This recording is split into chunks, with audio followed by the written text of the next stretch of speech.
ki ya shige raina. Yar uwata ki aminta da ni ki zo mu zauna, mi aure sunnar manzo shine nabina.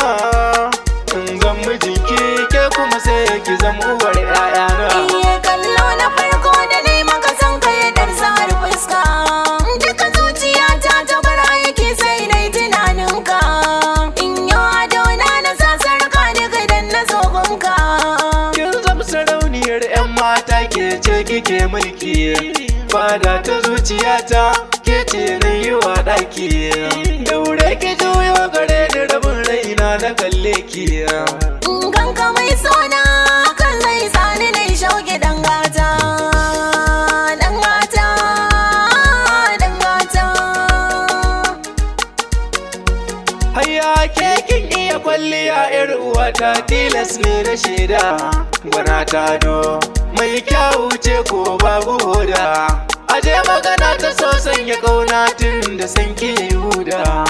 A cikin raina sanki yake min kuda, auren ki nake so in yi kin ga kushaɗi sai da sanda.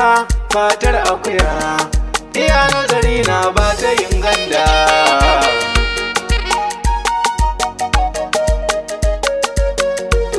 Doki na kara sunan sadanda, wata yi daban-daban da kayi fashi zan san kwace ka na goya ni zan maka bambo.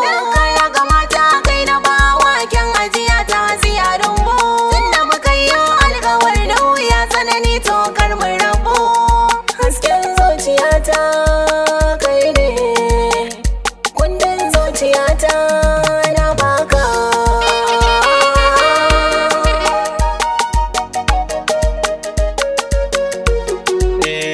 Babu kamar ke na yi duba duk a cikinsu 'yan mata, na ke zamo amaryata.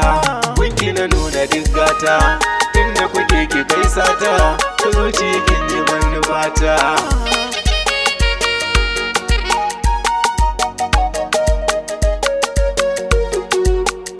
Kin iya ɗaura ɗan kwali mai sona ni ke da ke so. Duka wuya da daɗi ina nan tare da kai fagen so. Na zama